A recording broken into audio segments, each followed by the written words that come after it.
Bacolod. Radyo Totoo, 11:43, ang kusog sang kamatuoran.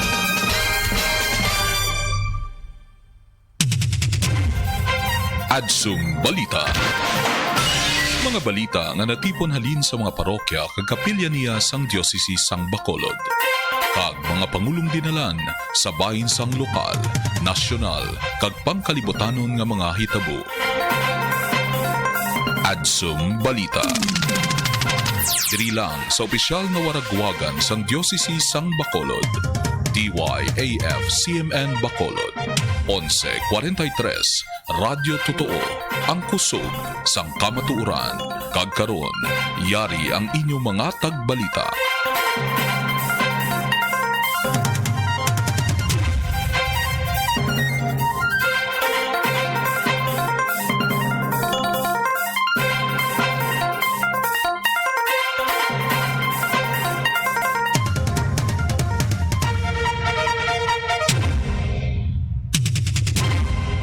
Maayong hapon, Diocese ng Bacolod. Maayong hapon sa tanan naton nga matag palamati. Ining Adsum Balita Afternoon Edition ini si Julie Gonzalez.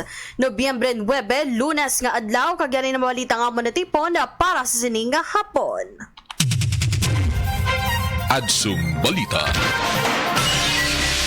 Seneco ginagda sa pagkonsiderar sang online payment. Adsum Balita.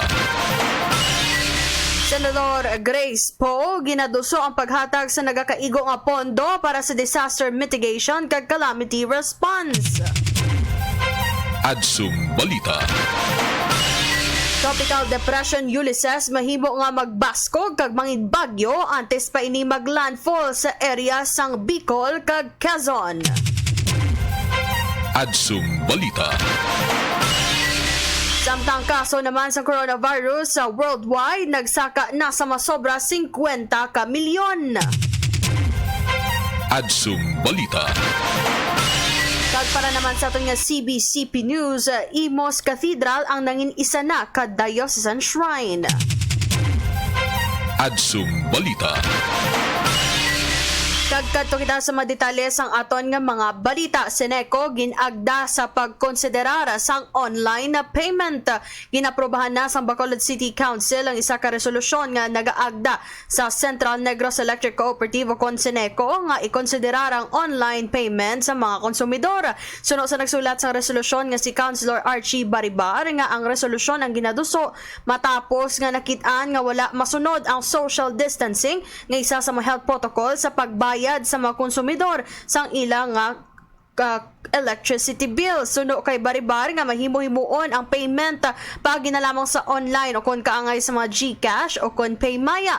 Suno pa kay Baribar nga ang online payment ang makabulig sa paghaganhagan sang risgo sang paglaton sang novel coronavirus. Adsum Balita.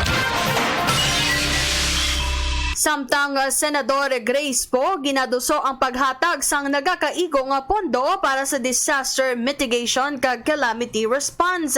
Ginpayag ni Senadora Grace Poe nga ang pondo sa National Disaster Risk Reduction and Management o kon ang Calamity Fund ang dapat tagaan sa nagakaigo ang kantidad sa kada tuig.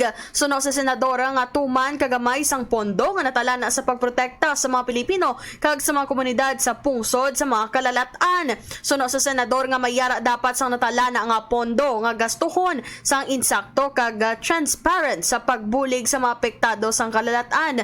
Sa idalom sang hagna nga ginaduso sang senador ang Bill number 124 nga tuyo nga magtukod sang Risk Reduction Department di magnubo sa 3% sang estimated nga regular nga revenue sang gobyerno ang dapat italana para sa pondo sang Disaster Reduction and Management.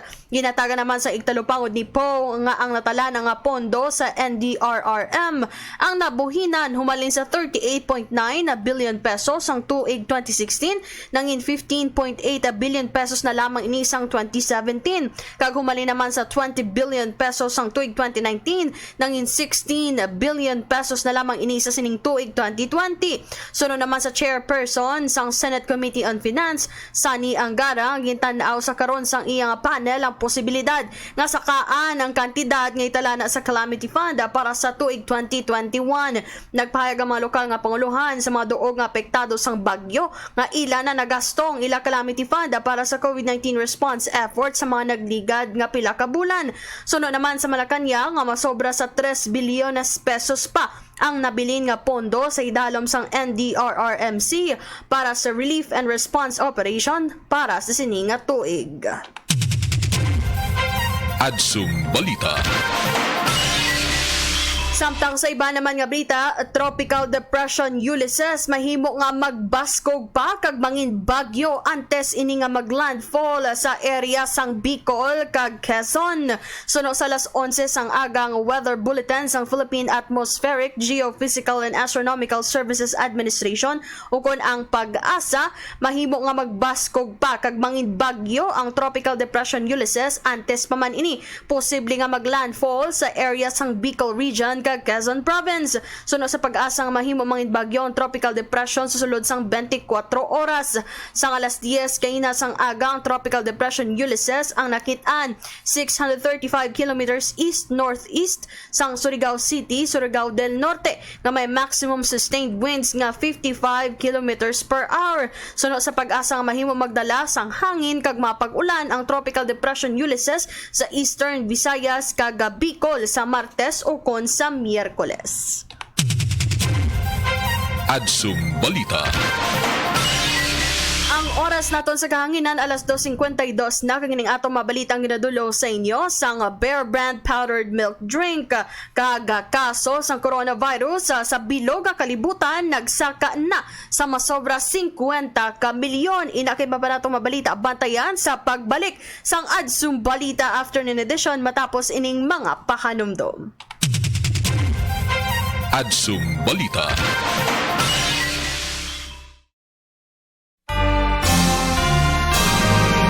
Sa pagtuman sang DYAF CMN Bacolod 1143 kHz sang iya misyon sa pagdulong sang serbisyo nga masaligan aton ginapasalamatan ang mga masunod.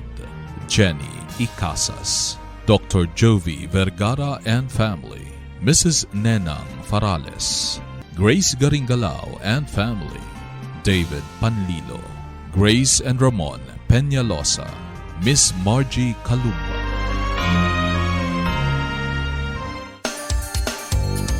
Sa pagtuman sang DYAF CMN Bacolod 1143 kHz sang iya misyon sa pagdulong sang serbisyo nga masaligan aton ginapasalamatan ang mga masunod.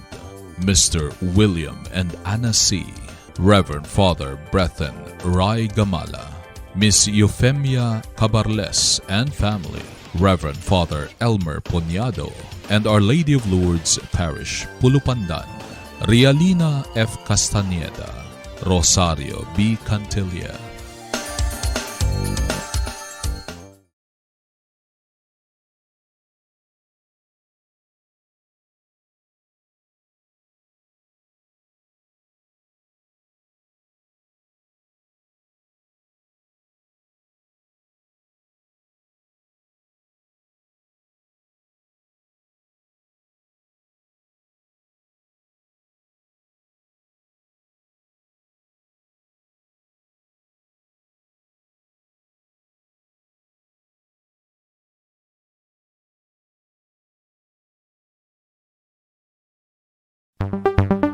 Sa pagtuman sang DYAF CMN Bacolod 1143 kHz sang iya misyon sa pagdulong sang serbisyo nga masaligan aton ginapasalamatan ang mga masunod.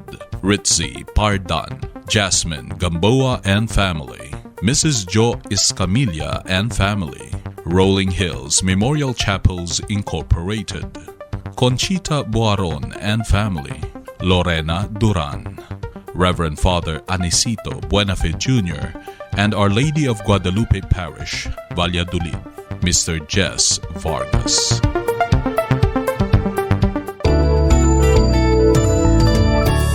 Sa pagtuman sang DYAF CMN Bacolod 1143 kHz sang iya misyon sa pagdulong sang serbisyo nga masaligan aton ginapasalamatan ang mga masunod. Apostleship of Prayer, San Sebastian Parish, Reverend Dave Ryan Treyes, RL Squad, Mr. Modesto and Mrs. Berobina Saunoy, Elizabeth Fontiliano and family, Mr. and Mrs. Ronilo Bacong and family.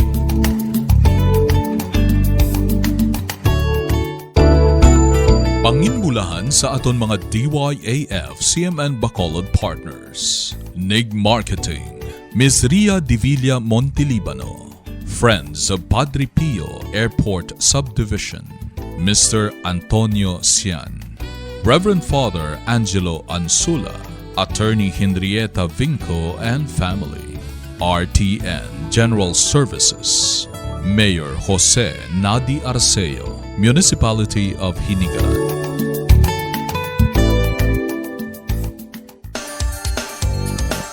Sa pagtuman sang DYAF CMN Bacolod, 1143 kHz sang iya misyon sa pagdulong sang serbisyo nga masaligan, aton ginapasalamatan ang mga masunod.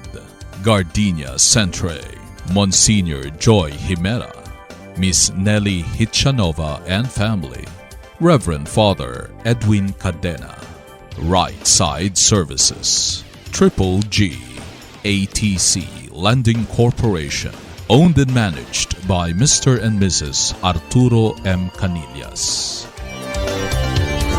DYAF, CMN Bacolod, Radyo Totoo, 11:43, ang puso sang kamaturan. Adsum Balita. Pabalik sa atong balitaan at Balita Afternoon Edition ang oras naton sa kahanginan alas 2:57 na kagining oras ang ginadulong sa inyo sang Bear Brand Powdered Milk Drink. Kag padayon kita sa iban pa naton nga mga balita. Kaso sang coronavirus sa bilog nga kalibutan ang naglambot na sa masobra 50.5 million. Suno sa tali sang Reuters nga ang kaso sang coronavirus sa bilog nga kalibutan ang naglambot na sa masobra sa 50.5 million. Samtang ang death toll naman o kung ang mga pasyente nga nagtaliwan ang yara na sa masobra sa 1.25 million. Ini ang na-record sa may 210 tanan ka mga pungsod kag teritoryo sa bilog nga kalibutan. Ang Estados Unidos sa gihapon ang nagapanguna sa may pinakamadamo nga kaso sa 9.9 million kag mga 237,289 ka mga nagtaliwan. Sunod ang pungsod India sa 8.5 million ka mga kaso sang impeksyon kag 126,121 ka mga nagtaliwan. Samtang pangatlo naman ang pungsod Brazil sa 5.6 million ka mga kaso kag 162,269 ka mga nagtaliwan. Adsum Balita. Kadto naman kita sa mga balita gikan sa mga simbahan sa Pilipinas, ini ang Adsum CBCP News. Balita halin sa Catholic Bishops Conference of the Philippines, CBCP News. Imos Cathedral ang nangin isa na ka-diocesan shrine na gin-elevate na bilang isa ka-diocesan shrine ni Bishop Reynaldo Evangelista sang Imos, ang Our Lady of Pilar Cathedral. Ang katedral ang isa sa mga ginakilala nga landmark sa Cavite nga ginabisitahan sa mga tumuluo gikan pa sa nagkalain-lain nga mga probinsya. Ang katedral ang una gintukod sa tong 1820s. Ang Rite of Declaration ang mahanabo sa maabot nga December 3 sa ikawalo nga anibersaryo sa canonical coronation sang milagrosang imahe sang Our Lady of Pilar, ang patroness sang diocese sang Imos. Balita halin sa Catholic Bishops Conference of the Philippines, CBCP News. Kagamuyad tong mabalita nga muna tipon para sa nga adlaw sang Nobyembre 9, Lunes, kag happy 62nd birthday sa aton nga top fan sa aton nga Adsum kag DYF Facebook page, Mrs. Gracilda Cordova sang Silay City. Kag iban pa ginaton nga nagasaulog sang ilang nga birthday sang ilang kadlawon sini nga adlaw. Happy birthday kag happy listening sa inyo tanan. Kag magasunod na ang aton nga Divine Mercy Chaplet kag ang aton nga Santos Santos nga Rosario. Ang ato na oras sa kanginan alas 3:00 mga kabiyanan, kag inisigi hapon ng inyo alagad Julie Gonzalez sa serbisyong masaligan. Dios ang aton dalangpan. Ini ang Adsum Balita. Adsum Balita.